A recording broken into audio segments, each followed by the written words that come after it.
Assalamualaikum warahmatullahi wabarakatuh. Apa kabarnya sahabat religi? Semoga dalam keadaan sehat dan bahagia ya.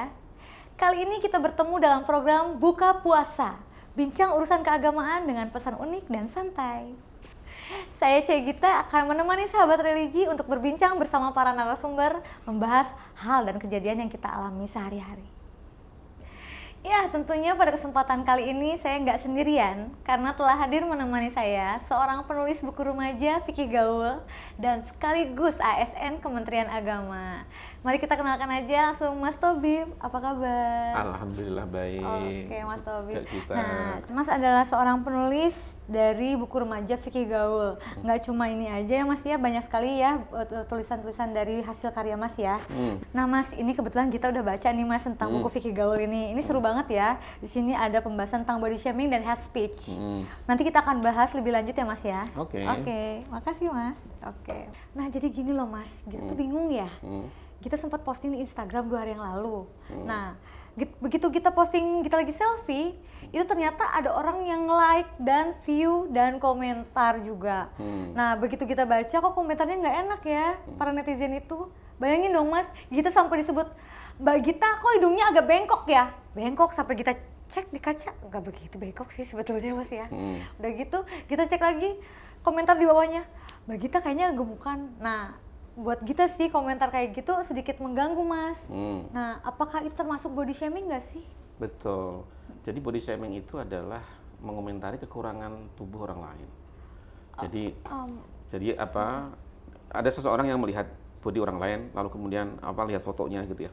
Ada yang kurang misalnya gitu, terus dikomentarin secara negatif gitu. Oh gitu ya. Jadi kalau body shaming dikomentarin secara negatif itu berarti apa sih body shaming itu Mas?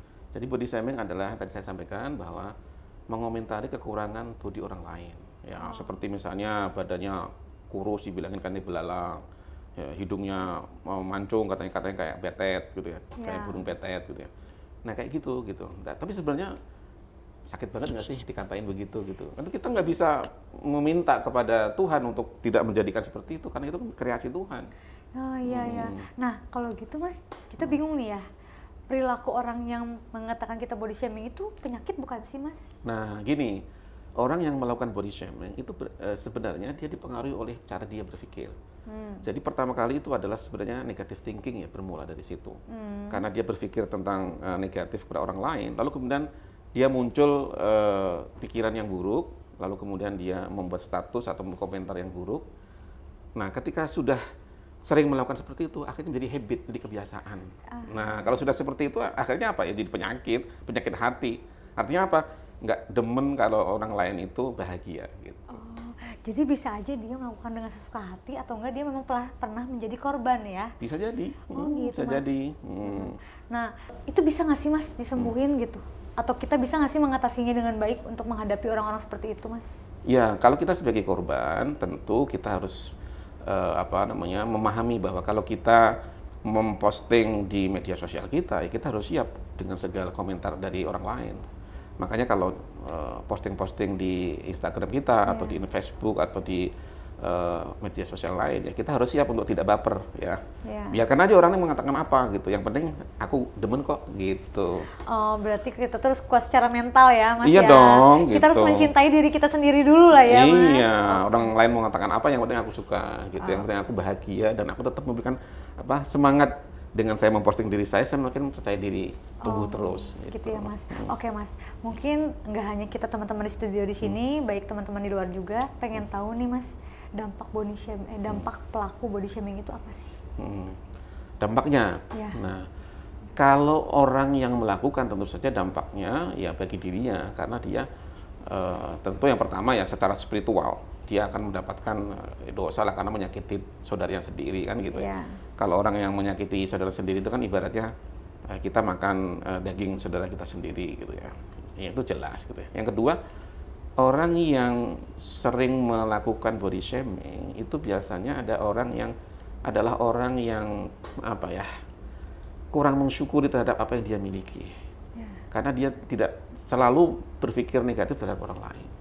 Sehingga orang seperti ini sebenarnya siapa ya? Ngeselin sih orang kayak gitu ya. Ngeselin ya, dan nyebelin banget kalau kita dengerin ngeselin ya. Iya. Tapi sih sebenarnya kalau kita sebagai korban body shaming ya, kita mungkin kalau kita sabar, kita memaafkan ya kita bisa jadi pahala kita menjadi semakin bertambah dan dosa kita berkurang. Asik kan? Secara spiritual seperti itu. Iya Mas ya. Nah, kita lanjut lagi nih. Terus bagaimana sih cara mengatasi kita untuk menghadapi orang yang body shaming Mas terhadap kita? Ya, jadi gini, kalau misalnya kita bermain media sosial, ya sebaiknya kita nggak boleh baper, dikit-dikit cepat marah, dikit-dikit ngeblok, dikit-dikit langsung kita komentar dengan yang berlebihan. Nggak juga lah, jangan gitu ya. Kalau kita bermedia sosial ya sudah, kita relax aja, santai. Karena bermain media sosial itu kan sebenarnya untuk apa sih? Supaya kita bahagia kan, nyaman, kita dapat teman yang banyak, kita bisa sharing-sharing tentang pengalaman gitu. Dan nggak boleh cepet-cepet marah juga gitu. Ya, tapi Mas ini yang kita rasain gitu ya Mas ya, ketika kita dirundung seperti itu kadang kita sakit hati sih Mas, gitu. Ada rasa nggak suka. Jadi kalau dibilang kita nggak boleh baper mungkin ada gitu rasanya ya Mas ya. Nah, bagaimana sih cara kita menghadapi orang-orang seperti itu yang saat ini kita mungkin sedang terasa kita dirundung, kita sedikit sensitif, nah emosi ada. Nah, cara kita berhadapan dengan orang seperti itu pada saat kita merasakan seperti ini bagaimana ya Mas? Ya, kita lebih baik kita bersabar ya. Bersabar kita ya. menghadapi cercaan orang lain, kemudian menghadapi ujian-ujian kebencian dari orang lain ya. Hal yang paling bisa kita lakukan paling kita bersabar. Ya. Bersabar untuk tidak berkomentar yang lebih jahat dari apa yang mereka komentar kepada kita.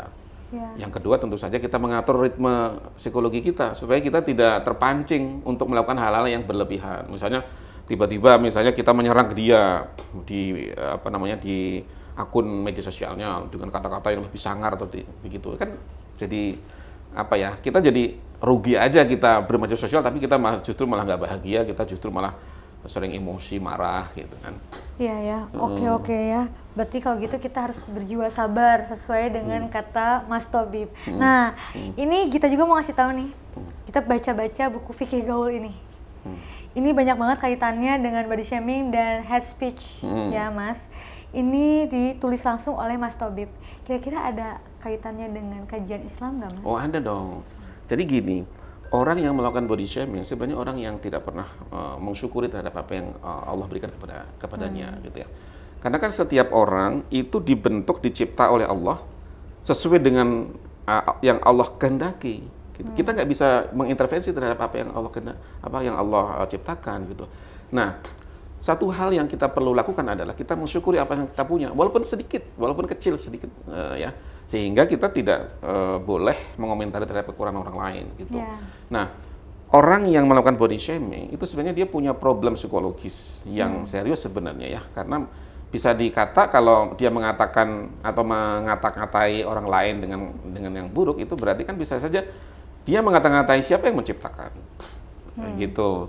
Nah, sehingga ya sebenarnya kita sebagai orang Islam harus menghindari gitu kan. Dalam hadis Nabi itu kan dikatakan bahwa orang Islam adalah orang yang merasa nyaman dari tangannya, dari mulutnya, dari perkataan-perkataannya. Yeah. Sehingga kita itu orang yang beragama itu menjadi dirasakan orang lain itu menjadi nyaman gitu. Karena ya kita tahu kan bahwa manusia itu diciptakan oleh Allah dalam bentuk yang paling sempurna. Walaqad khalaqnal insana fi ahsani taqwim. Bahwa aku menciptakan manusia itu dalam bentuk yang paling sempurna. Itu.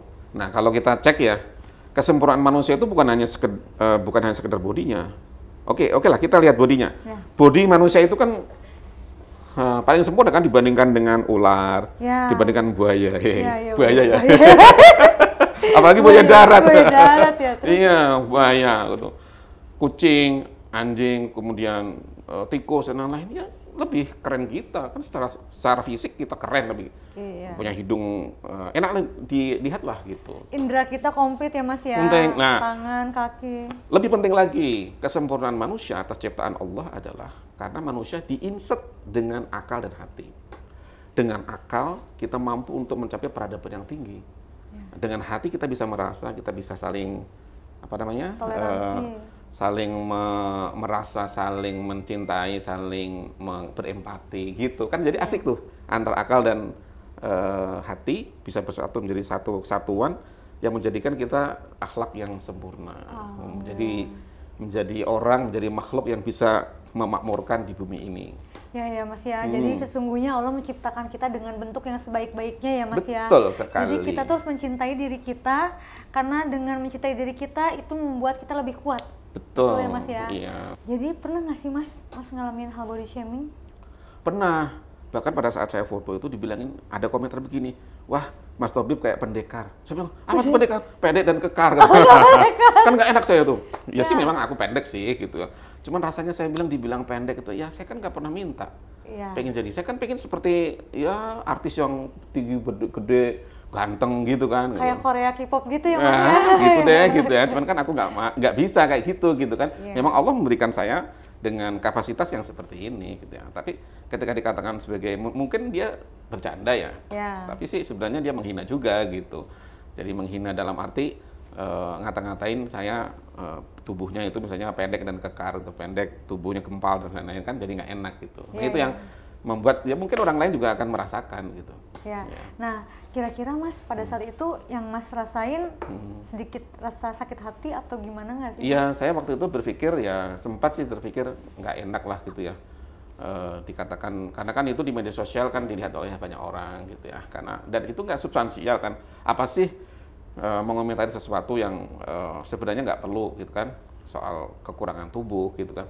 Kenapa kita nggak bicara soal ide-ide, wawasan gitu kan, lebih nyaman, orang lain bisa ngambil manfaat gitu. Nah seperti itu kan, orang lain nggak bisa ngambil manfaat, lalu saya juga merasa nggak enak gitu. Tapi pada akhirnya saya merasa ya sudahlah, saya sabar aja lah, mudah-mudahan menjadi tambahan pahala buat aku gitu. Oh gitu, luar biasa ya. Jadi Mas, ternyata untuk menghadapi atau orang-orang yang sudah mengalami body shaming itu, ada yang bisa dijadikan motivasi dan ada yang berdampak negatif ya. Tapi alhamdulillah kita itu harus mempunyai rasa sabar, seperti Mas Tobib yang tadi katakan. Nah Mas, dalam kehidupan kita sehari-hari, kita nggak lepas dari mulai bangun tidur sampai kita tidur itu, kita lihat handphone yang berisikan sosial media nih Mas.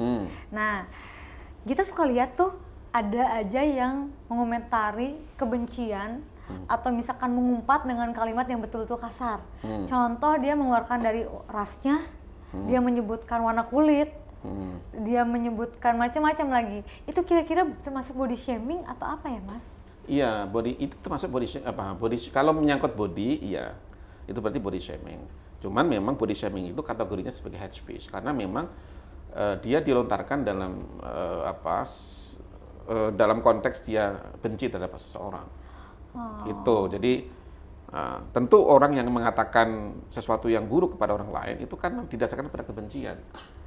Meskipun bisa jadi ya karena mungkin hanya iseng atau mungkin hanya sekedar bercanda gitu. Tapi sebenarnya dia ada rasa merasa tidak suka atau mungkin merasa tidak nyaman kepada orang yang dengan tampil yang mungkin menurut dia tidak negatif gitu. Jadi orang yang suka sama kita, mau kita sejelek apapun juga tetap akan support ya Mas. Tapi kalau yang nggak suka tetap bilang nggak suka gitu ya. Iya. Nah berarti Mas, bedanya body shaming sama hate speech itu apa sih? Jadi gini, kalau body shaming itu lebih kepada body kita, body seseorang gitu ya. Perkataan buruk kepada body kita atau body orang lain yang negatif itu body shaming. Tapi body shaming itu juga bisa dikategorikan sebagai hate speech, perkataan-perkataan kebencian gitu. Mungkin tingkatannya agak sedikit berbeda. Kalau hate speech itu mungkin levelnya sudah level tinggi dengan benar-benar kebencian, lalu kemudian dia mengatakan dengan segala ungkapan dan dengan istilah-istilah yang menjadikan orang yang dikomentari itu menjadi makin tidak suka, makin marah atau makin sedih gitu. Oh, kalau misalkan gini mungkin contohnya ya, mungkin kalau gembrot, hidung, tongkat itu cenah, misalnya tongkat itu, berarti hidungnya itu ya, kan warna kulit gitu ya Mas ya? Betul. Oh, Oke, Mas, jadi gini, ada nggak sih aturan dari agama kita untuk membahas tentang hate speech ini Mas? Iya, hate speech ini kan sebenarnya dasar ya kita, ini kan bagian dari akhlak kita dalam kita beragama. Orang yang beragama sebenarnya dituntut untuk selalu bersikap hati-hati untuk berbicara. Makanya kan dalam istilah agama itu tafakkar qabla an tatakalam. Berpikirlah sebelum kamu bicara. Jadi sebelum nyeplos itu pikir dulu. Kira-kira itu bermanfaat nggak? Kira-kira menyakiti orang lain nggak? gitu. Itu dalam agama diajarkan seperti itu. Jadi pikiran itu harus sinkron dengan apa yang dikatakan gitu. Terus yang kedua, dalam sebuah hadis Nabi dikatakan, riwayat Bukhari Muslim, barang siapa yang beriman kepada Allah dan hari akhir, maka berkata baiklah. Atau kalau nggak bisa berkata baik, ya sudah diam gitu. Kan enak gitu kan. Kalau diam kan nggak punya resiko apa-apa, ya. Tapi kalau bicara gitu ya, oke, kalau benar dapat bagus, dapat pahala. Tapi kalau salah kan bisa menimbulkan masalah gitu. Nah, Mas, berarti kalau di bulan Ramadan seperti sekarang ini nih, tantangannya pasti tambah banyak ya, Mas ya. Nah, kita tuh biasanya dengan kita ngeliat sosial media aja kita mengumpat, Mas, gitu. Kita cenah. Nah, apalagi kalau kita main media sosial, apa sih tipsnya, Mas, untuk menghindari kita berbuat hate speech? Ya, yang jelas pertama kita harus berpikir positif terhadap apa yang kita baca, apa yang kita lihat, apa yang kita rasakan. Kalau kita sudah berpikir positif, maka kita tidak bisa tidak akan keluar kata-kata atau pikiran yang buruk kepada orang lain. Itu ya. Yang kedua tentu self control ya. Kontrol kita itu harus bagus ya. Kontrol diri kita untuk mengomentari itu kita harus baik. Bener nggak? Jangan-jangan apa yang saya katakan itu ternyata tidak benar buat orang lain. Atau jangan-jangan orang yang saya katakan buruk itu atau yang saya benci itu ternyata lebih baik daripada aku gitu ya. Jadi kita berpikir positif gitu ya. Dan tentu saja yang ketiga, bahwa kita harus saling menghargai dong gitu, bahwa sesama manusia harus saling menghormati, saling memberikan apresiasi. Kan enak gitu kalau sesama kita saling hormat gitu kan. Siap gitu kan. Ya, jadi kita juga harus bisa bijaksana ya, Mas ya, untuk menghadapi bertindak di media sosial. Dan kita juga harus mengapresiasikan dan mensupport teman-teman kita yang sedang berusaha mencintai dirinya sendiri. Gitu cenah. Tapi jangan lupa, apa tuh, Mas? Bermedia sosial dengan hate speech itu dampaknya itu bisa luar biasa. Bisa jadi gara-gara jari kita yang nggak sinkron dengan otak dan pikiran kita atau hati kita, itu menjadikan kita akan menyesal nanti di akhirat. Kenapa? Kita bisa menjadi dosa jariah. Dosa jariah tahu nggak? Dosa yang nanti akan dihitung sampai kita sudah meninggal dunia, tapi masih dosa terus. Gitu. Jadi kalau kita cuma mengumpat sekali aja itu diingat bisa jadi, karena kan disimpan itu di dalam big data di dunia internet, ya, dunia maya. Jadi itu bahaya sekali ya? Bahaya buat kita, buat kehidupan keagamaan kita. Gitu, hindari makanya. Waktunya Ramadan adalah waktunya berlatih untuk menahan diri. Nah, kira-kira dari Mas Tobib ada nggak sih quotes menarik untuk teman-teman sahabat religi? Ada dong. Jadi kita itu sebaiknya menambah literasi kita dalam bacaan, ya. Karena pada saat kita menunggu beduk maghrib, gitu ya, kita bisa baca buku ini. Fikih Golok menurut saya cukup bagus ya, untuk bisa dijadikan sebagai referensi. Nah, oleh karena itu saya pesan kepada teman-teman religi, sahabat religi, terkait dengan hate speech tadi ya, terkait dengan body shaming, cintailah sesuatu yang tidak sempurna dengan sempurna. Luar biasa ya, Mas ya. Oke, kalau gitu sahabat religi, semoga pembahasan kami tadi bisa berfaedah untuk kalian semua dan tentunya untuk saya sendiri. Ya, itu dia pembahasan yang cukup menarik dari saya, Cek Gita, dengan Mas Tobib terkait pembahasan body shaming dan hate speech. Semoga bisa bermanfaat untuk sahabat religi di rumah dan di luar studio sana. Akhir kata saya pamit undur diri. Jangan lupa jumpa lagi bersama saya, Cek Gita, di acara Buka Puasa, bincang urusan keagamaan dengan pesan unik dan santai. Sampai jumpa. Assalamualaikum.